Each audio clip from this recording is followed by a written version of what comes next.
have been in here, a lot of talk about defense, and you were pretty blunt early that you didn't think it was good defensively at the beginning of the year. Where do you think they are now in that area? I think some of them have gotten a lot better. Some of them obviously have gotten a lot better, and others have probably maybe stayed the same. But we have, I think, a core of guys who really have gotten better. What makes a good defense, in your opinion? Depends on what you're trying to do. I mean, some people want to pack line it, pack it in, make them shoot shots over top of you. Some people want to go out pressure, make them play faster than they really want to play. Some people want to take away what they feel like are the main scores and have the other people try to beat them. And, you can play really a myriad of things. You can play 1-3-1, you can play 1-2-2, you can play a 2-1-2, you can play a 2-3. And you can play any of that into something else. And that doesn't count playing full court pressure or three-quarter court pressure or half court pressure, half court trapping. Are you going to trap ball screens? Are you going to hard hedge ball screens? Are you going to go under? Are you going to push up? It's a lot of variations. It just depends on your personnel.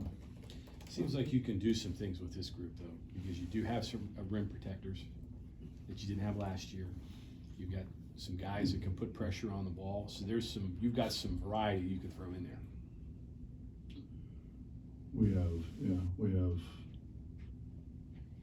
have one very good rim protector, and then we have another one who's pretty good. Mm-hmm. You had 0 last year. Correct. Well, that's not true. We had Derek in there. Okay. He was alone in there, but Derek was in there. Our ball pressure is not what it once was, obviously. We don't have the size that we had a year ago. You take what you have and you try to make the most of it. Keith Jr. was talking about when you first brought him in here that you were kind of showing him films of Javon and saying, hey, this is what you could be, or this is what we kind of need you to be. Was that just something you saw in Keith, or do you do that with every guard you bring in? No, I don't do it with everyone. I mean, Keedy was one of the leading junior college scorers in the country. So we're just trying to make him understand that it's not just all scoring here. I mean, in junior college, his junior college team, every time they scored 100 points, I forget what it was, but they had so many consecutive games of scoring over 100.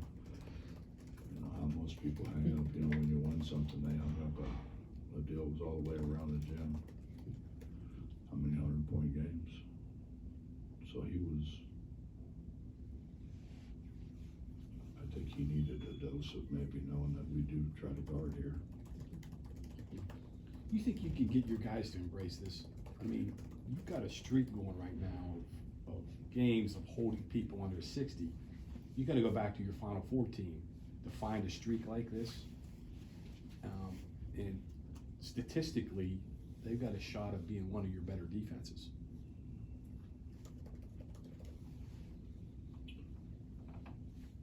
You can do a lot of things if you set the schedule up the right way. Okay. I mean, are we going to hold Texas to 55? Probably not. Probably not. It's our league is so hard. And we're trying to become more than anything else fundamentally sound. And when you become fundamentally sound and you get your errors. It's hard to score through people. I've said that 100 times. I mean, it's hard to score through people, but if you're not fundamentally sound, you can't stay between your man and the basket. Obviously, they don't have to score through people. But if you can hold people down, you can stay in games. You can be in every game if you do what you're doing. You can do that always. You can do that by running the clock down. I mean, we could run the clock down to inside 10 minutes, and because of probably who we have, we could get a shot off. It may not be a great shot, but we can get a shot off.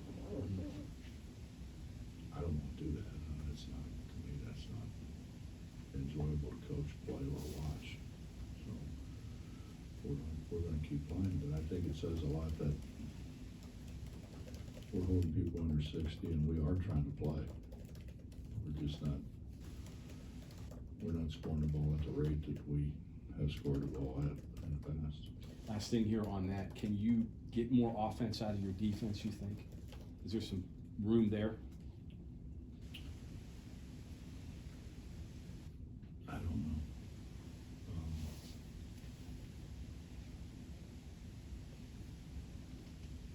I think if you talk to 99% of the coaches will say you have to get sound from the basket out. And we're still in the process of trying to get sound from the basket out.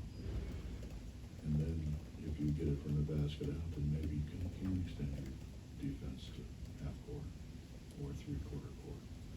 Or in the case of having the best on-the-ball defender in the country and the best shot blocker in the country, we felt like we could extend it out because those two guys were going to make sure that people didn't run a rough shot.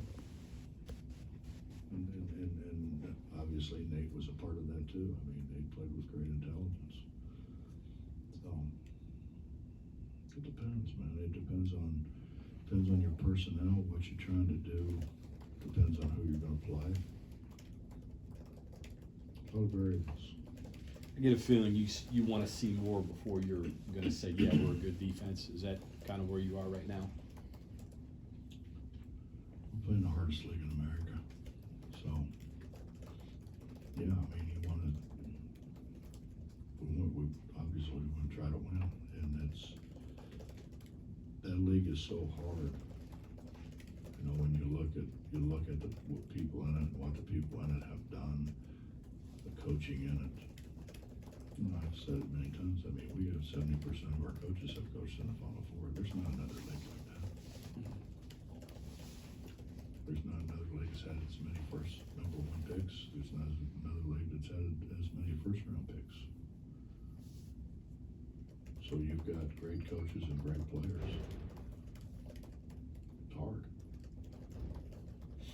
Youngstown Is this State. team, Oh, I'm sorry. is Go this ahead, team developing into what you envisioned going into the season? And has it done it at the speed you would have, well, it never would be at the speed you hoped, but Bob, I didn't really know what we had. You know, you watch people on film, obviously, and you know when you're trying to get guys to transfer in, and it's hard because they're not playing against who they're going to play against.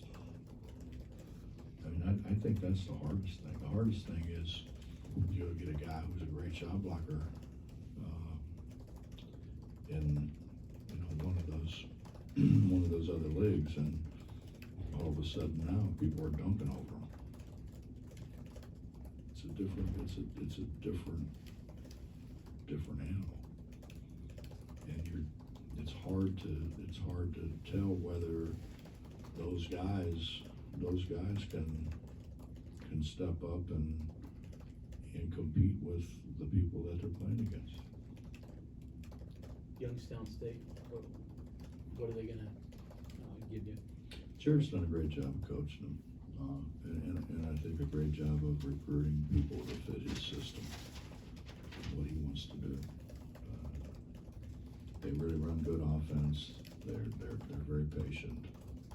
They're very skilled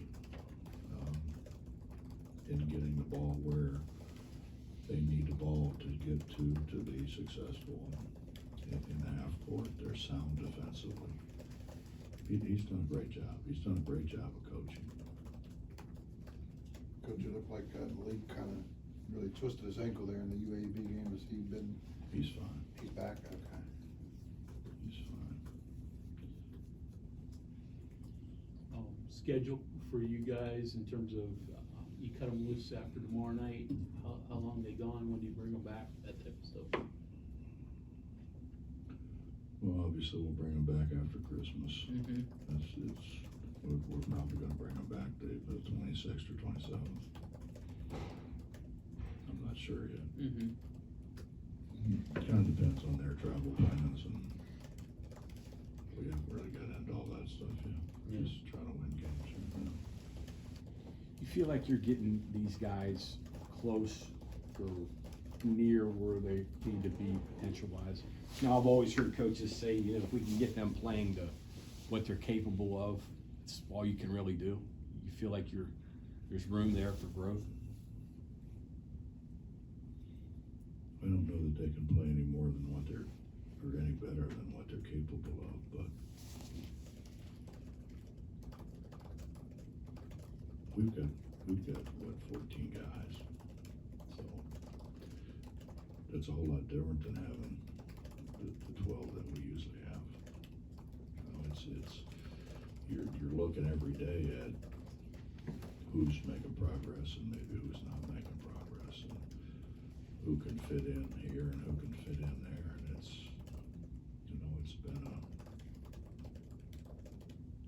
it's been a constant struggle in that some days some guys look pretty good, you know, and so you try them at something the next day and they're god awful. So, you know, we're looking for consistency. You know, we're looking for somebody. I tell them all the time, man, I gotta be able to trust you. I mean, you guys said you came here because you trusted us. I mean, that's reciprocal. We gotta be able to trust you too. So a little bit along those lines, James Okonkwo, where is he in his development? Do you think that you can get quality minutes out of him once league play starts? I don't know. He's a great kid. He's a extremely intelligent kid. Mm-hmm. But this is a different animal. This isn't like sitting down and reading a book and taking a test on it. You know, this has so many moving parts. And I mean, he's competitive. He's got strength. He's got bounce. And I think he's going to be a really good player. I can't tell you when that is. I asked JB this, and he had an interesting answer. This team seems to play better with about 8 minutes to go. It's just a better basketball team from that point on to winning time. He said concentration is a big part of it. You seem to shoot free throws a little better, at least you did against UAB at that time.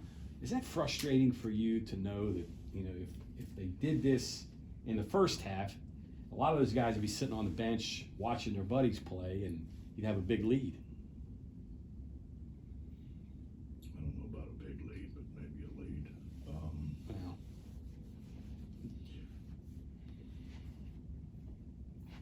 Well, at the rate that we turn the ball over, I would say concentration probably is an issue. Because we turn it over at a very alarming rate. And for no reason. I mean, really, no reason. That's an area we've got to get way better at. And that's an area that, at least theoretically, we should be able to get way better at.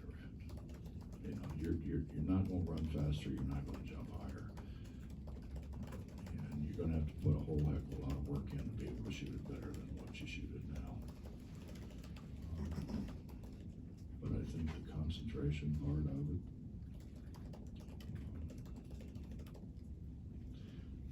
you know, John, we do things every day. And be taken the wrong way, but we do things every day, which is simple, fundamental things to start practice. We pass the ball every day because we struggle to pass the ball. We block out at the beginning of practice every single day, and we still don't block out. You know, I've said this many times, it's a game of neuromuscular integration, and when you've trained your muscles to do just the opposite of what you're supposed to do, it's hard to get it flipped. That's reality. So we're trying to get guys to do the fundamental things better, and when we do the fundamental things better, we're not going to turn it over at the alarming rate we turn it over at now. I guess the concentration falls in with the free throw shooting too, to some degree. That mechanics. Mm-hmm. Probably more mechanics than anything else. Coach, another one on Keedy. With the pressure he's putting on up top for you, did you see any of that in his game last year, or has this been kind of a surprise at all? And has it just been a matter of him making a bigger commitment to that part of the game in the offseason? No, it's not been a surprise at all. I mean, he did it in junior college.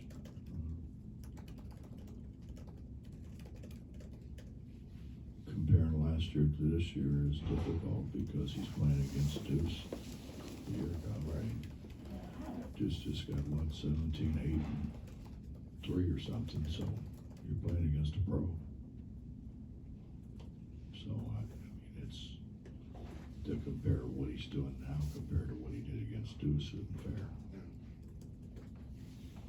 Much of a relief was it for you to see Keedy and a couple other guys really step up and make late game foul shots against UAB? Especially when you talk about being able to have to trust those guys. I mean, I think we all thought that Keedy was very capable of doing that. I think when he wasn't a point guard in junior college. He played with a very good point guard, but he had to ball a lot.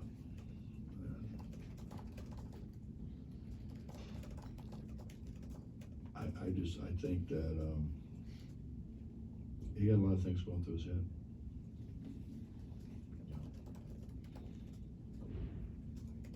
He's got a lot of responsibilities defensively. He's got more responsibilities offensively. I mean, everybody wants the ball, but then a lot of people really don't want it once they get it. Too much responsibility. and I think he enjoys the responsibility, but I think you bring guys in like that, they're overwhelmed. And you're playing against the best athletes in the country. So it's not as easy as y'all think it is. This has been a fun team to coach. They've been a bad team to coach.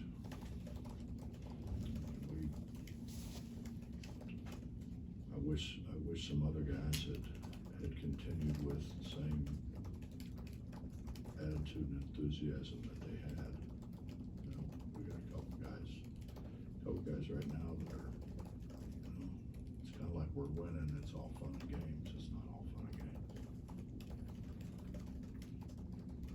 Seemingly, as soon as you start to feel good about yourself, somebody knocks you on your ass, and then you have to crawl back up and say, I got to go back to work. Well, why do you have to get knocked on your ass to start with? Is the short holiday break good to get kids away and to sort of give them a relief, or can it be problematic? I don't think it's ever been problematic.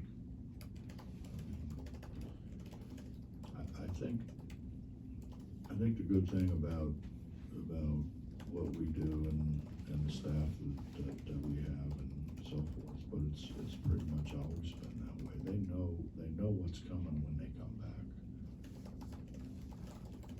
So, if if they can get out and run a little bit, they do. If they can get out, get some shots up, they do. If they can find a place to do that, because they know what's coming. And, you know, you go sit on your behind for 5 or 6 days and somebody else is continuing to stay in shape, continuing to work on their shot or dribble or whatever it is that they feel like they need to work on. You're gonna get passed by. That's real life, man. Some of the guys not get to go home, I would imagine, you know, Yeah, some of them Canadians go. and James and some of those. Yeah, I think it'd be hard for James to go to the UK and come back.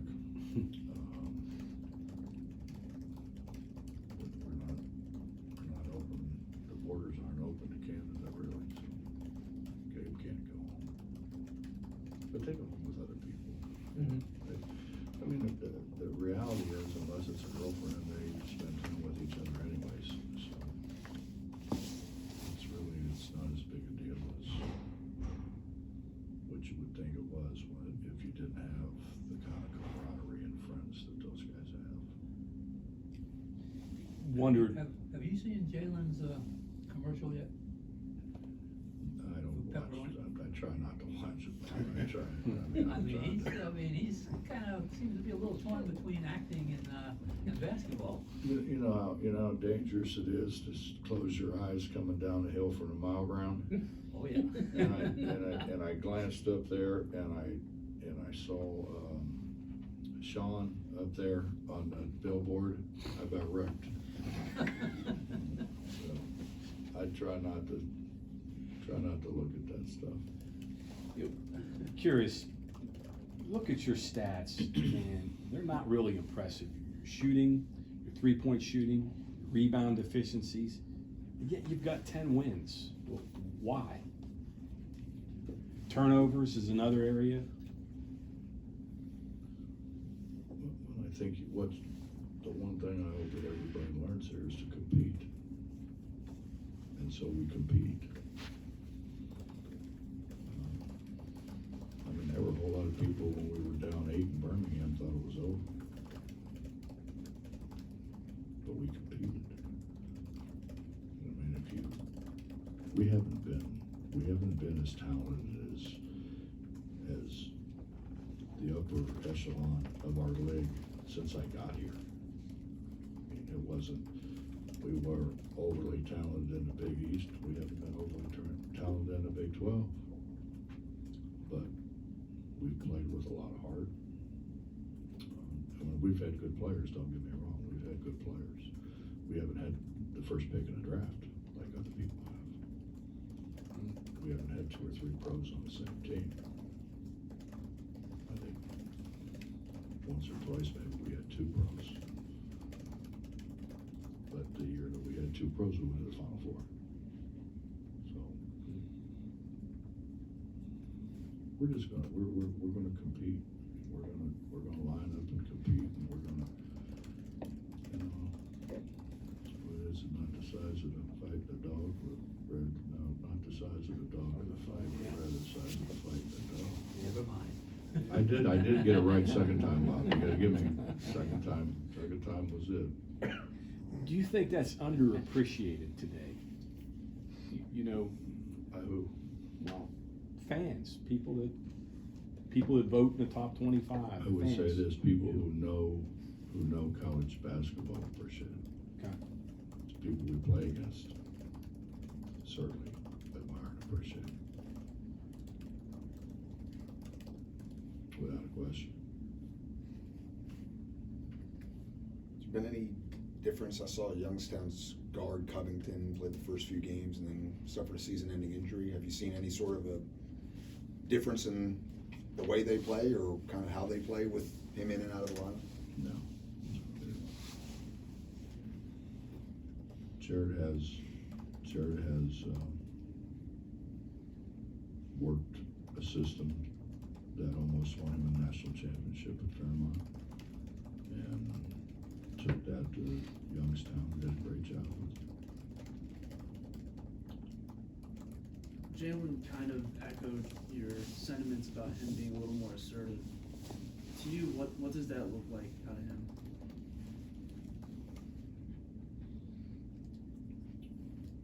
What, did he echo those sentiments? No, like what does Jalen playing more assertive on the offensive end look like to you?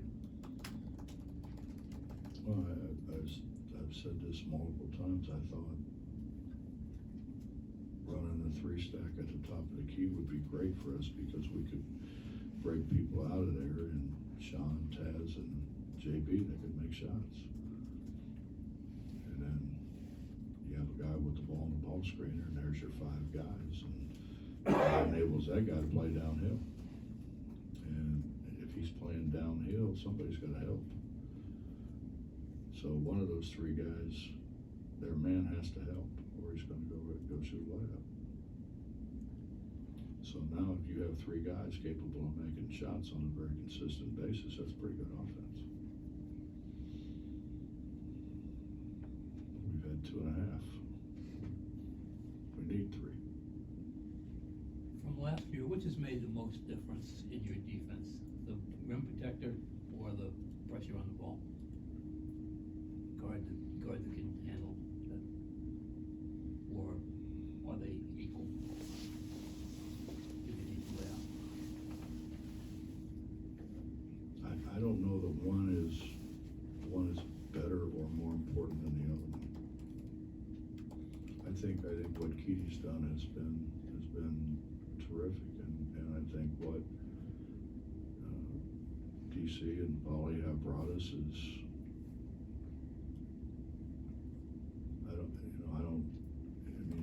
obviously it's not Sachs, it's not Derek, but it makes people think. If you can make people think, and this isn't a game of thought, it's a game of reaction. And if you can make people hesitate and not react, it gives you a heck of an advantage. And that's what those guys do. And I think what Keaty does on the ball is make people more aware of where he is and what he's doing than what they're supposed to be doing. Does their presence allow him to do more? Their presence in the back? Yeah, allow him to take a Oh, yeah. chance and. Yeah, absolutely. Heard Mike Tomlin say this about his team. He says he'd rather have volunteers than hostages. You think you got a team full of volunteers? See, Mike's a lot smarter than I am. I don't know what that means. Guys that are hungry, that want to be here, and guys that, have to be here, that kind of thing. Everybody wants guys that are hungry. Yeah. You think you have a team full of volunteers? I don't know who would help volunteer for that, but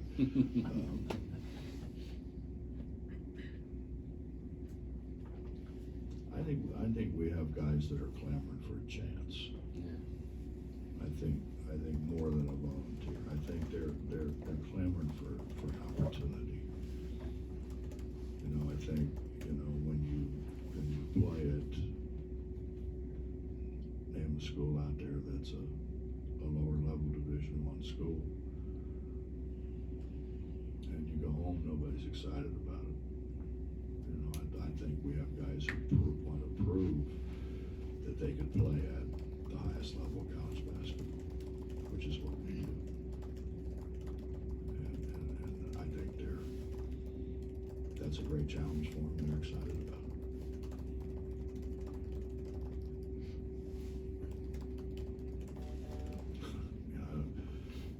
The volunteer and the other act, that's way over my head. Thanks, Coach. Yep.